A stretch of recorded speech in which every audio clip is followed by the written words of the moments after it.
So words. Now what I mean by words is the words of objective reality, the words of objective truth. What is set in stone? Now what is set in stone? It's the materiality of things. Now materiality of things means not just the table and the fan, but when a concept materializes and an idea is formed around it. Or it's an idea or it's a concept, it's worded basically. Now you cannot properly word the emotions and the feelings entirely. Like you can understand an aspect of it, it's not entirely possible for one to understand what other is speaking about. Like when someone words their emotions, it may not be 100% understood by someone else. That is okay, that is fine. But when people stop understanding the objective words, the objective realities of the world, then I truly believe we are kind of not going in a way of a conscious being. Because many a times when I talk with people, when I hear people, or when people I come across them, and it is a very sad realization that most people, now including me, sometimes I'm not counting me out of it, but people do not understand words, they do not take words for words, they associate the ideas and the things that are related to the word, rather than taking the word for the word. Now this might happen in today's day and age because most people are not, let's say, firm to their word. And in this sense, what I'm saying is, now people can break promises, people can, lie, cheat, whatever, they can do whatever, I don't care about that. But the materiality, the worded things, when you cannot grasp that, then you are losing the, what shall I say, the numerable part of the consciousness. It's like when I say that there is a pillow and you start talking about the sofa, you start talking about the way a pillow is made. I am talking about that exact pillow that's right in front of you.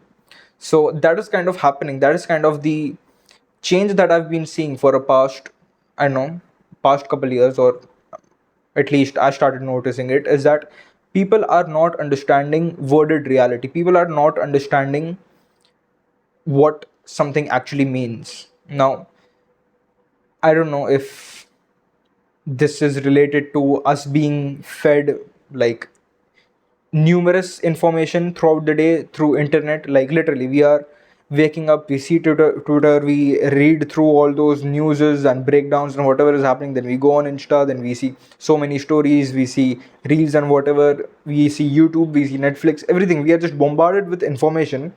So what I believe happens in the subconscious is that people start making these patterns and people start making these connections that they are not quite conscious of. And so when they start, so when now in this, when data is so much and you start to make these connections, so now even the newer data that comes in, even that starts to get pulled around in strings and gets attached to these different ideas that are already kind of dotted out in your mind subconsciously.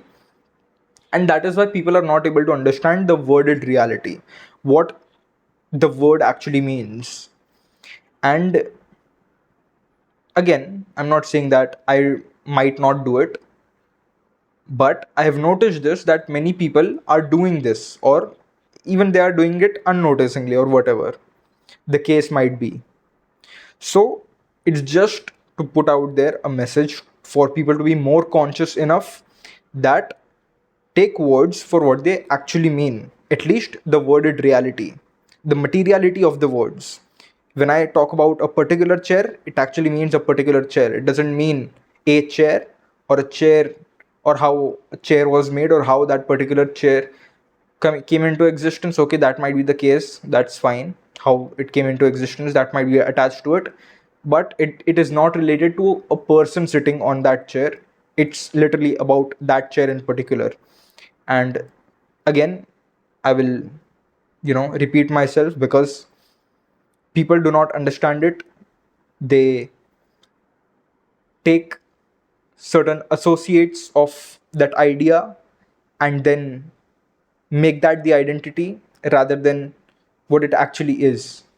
And yeah, so that is just what I wanted to put out there to understand objective reality. And to anyone who watches this, and it will be a very few people, so even though maybe sometime whoever discovers this in the future or whatever, but if there is a table and you want to talk about the table, talk about that table, understand the table, understand the objective reality of that table. This is an example, but generally when you are able to word things correctly, word them correctly. That is why I read, um, try to use better words. Now again, I'm not saying I'm a literary genius or something, but it's the way your mind also performs about certain things. It puts things not in a box, but it gives them tags which could be sort into multiple layers. Now again, I'm not a big fan of tagging things and doing like that, but I'm talking about the worded reality, the material reality that can be worded, that can be conceptualized and be grasped entirely in its essence. So again, understand words and talk about, or at least talk upon, what the words actually are rather than an idea associated with the word. So yeah, that was it. And perhaps I will make a video about how words kind of came into being and how words are not important. I know it's quite on the contrary than the topic of this video, but I think even that is something very interesting that I want to talk about how words are kind of the later thing. The feelings and emotions are the first thing, and the wordedness comes afterward. And I want to kind of talk about on that as well. So I'll make a video shortly. And so yeah, just stay tuned, sub to the channel. That's it. I'll see you in the next.